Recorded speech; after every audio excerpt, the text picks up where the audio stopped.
dari BEM mana? Silakan. Baik.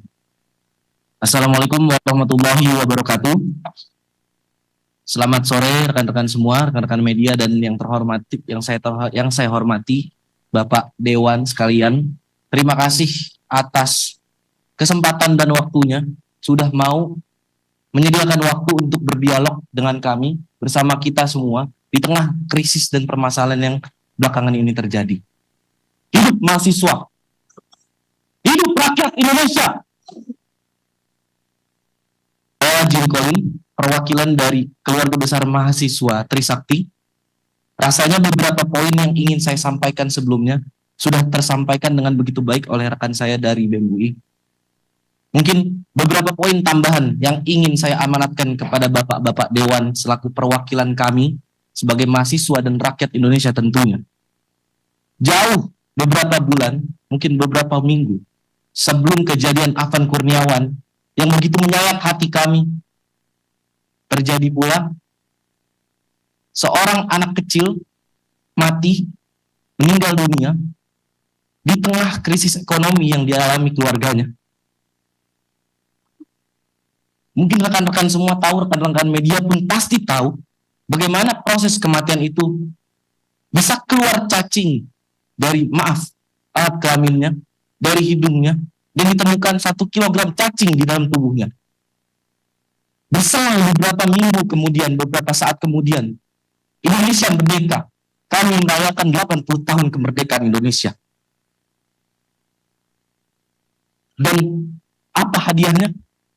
Kita mendapatkan kabar rekan-rekan bahwasannya dewan-dewan yang menjadi perwakilan dari kita semua, yang agaknya kita semua kadangkala, mungkin seringkali tidak merasa terwakilkan, namun dapat mendapatkan kenaikan gaji dan tunjangan yang begitu tinggi. Di tengah kemewahan yang sudah bapak-bapak dan ibu-ibu semua rasakan, dan di tengah tekanan krisis yang masyarakat kecil di bawah alami. Pertama-tama menanggapi hal itu, saya menuntut untuk Bapak-Bapak Dewan dan pemerintah sekalian untuk segera mengesahkan rancangan undang-undang perampasan aset sekiranya dalam kurun waktu 30 hari. Melihat bagaimana indeks persentase korupsi Indonesia yang saat ini terakhir audit itu mendapatkan skor sebanyak 22. Yang mana dalam penilaian skor itu 0 artinya tingkat korupsi itu begitu parah, dan 100 artinya negara itu begitu bersih dari korupsi. Indonesia mendapatkan skor 22 di tengah standar internasional yaitu sebesar 43. Bahkan jika disandingkan dengan negara-negara tetangga, poin kita begitu buruk sekali, Pak. Oleh karena itu, saya menuntut Bapak-Bapak yang terhormat untuk dapat mewakilkan suara-suara kami, untuk dapat mempercepat rancangan undang-undang perampasan aset. Indonesia sekiranya kehilangan sebanyak 588 triliun akibat korupsi dalam dekade terakhir. Berdasarkan data dari KPK tahun 2024. Aset recovery rate Indonesia hanya 0,2% dibanding standar internasional 3-5%. Kalkulasi impact dana hasil perampasan dapat membiayai pembangunan 2.940 km jalan tol atau 588.000 unit rumah subsidi. Kemudian daripada itu, untuk bersuara.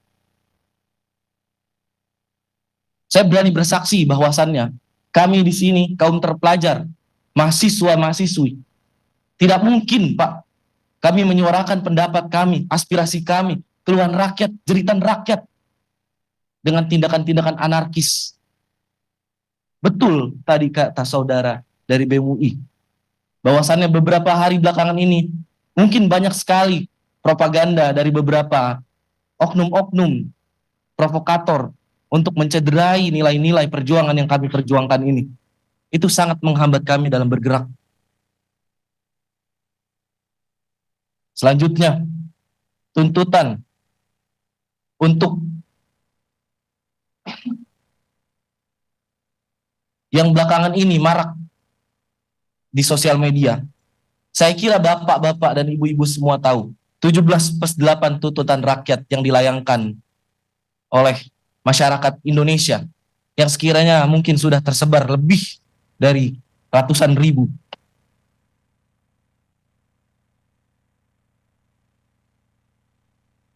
Yang pertama, untuk Presiden Republik Indonesia, merevisi kebijakan fiskal pro rakyat. Yang kedua, audit menyeluruh BUMN yang merugi. Yang ketiga, moratorium kenaikan tarif listrik, air, dan BBM. Lalu untuk Dewan Perwakilan Rakyat Republik Indonesia, pembatalan kenaikan tunjangan dan gaji anggota DPR, pengesahan RUU perampasan aset dan RUU pelindungan data pribadi, dan audit kinerja integritas seluruh anggota DPR. Berkaitan juga dengan hal yang tadi saya sampaikan sebelumnya.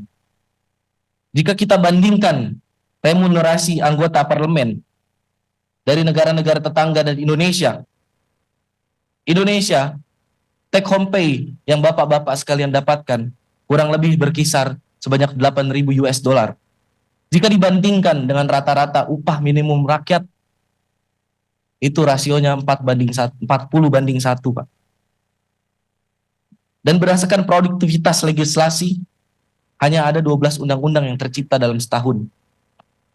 Jika kita komparasi dengan negara-negara tetangga seperti Malaysia, Thailand, Singapura, dan Korea Selatan, Malaysia rasionya hanya 8/1, Thailand 6/1, Singapura 12/1, Korea Selatan 4/1. Bagaimana bisa negara berkembang yang rakyatnya begitu menderita ini, gaji DPR-nya 40/1 rasionya? Saya rasa itu benar-benar harus digarisbawahi dan harus ditinjau ulang, Pak.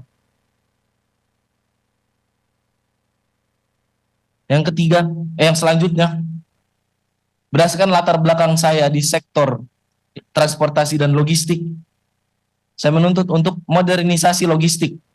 Sebanyak 828 terminal logistik modern,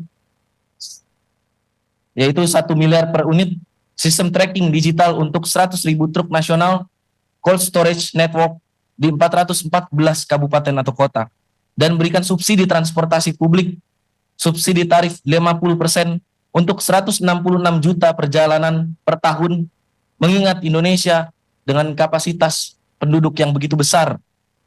Gratis transportasi untuk 8,28 juta keluarga miskin per tahun, dan program Kartu Jakartawan Nasional untuk 41,4 juta pengguna.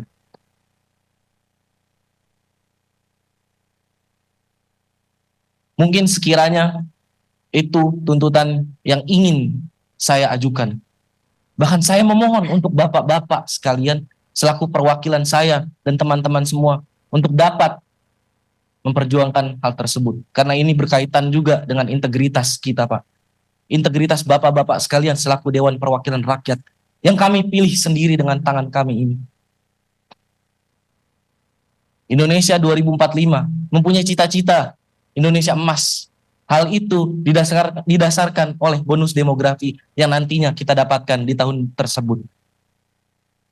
Saya harap kita semua dan bapak-bapak semua yang memiliki peran begitu krusial untuk membina generasi muda ini tidak menyia-nyiakan bonus demografi yang akan datang itu, Pak.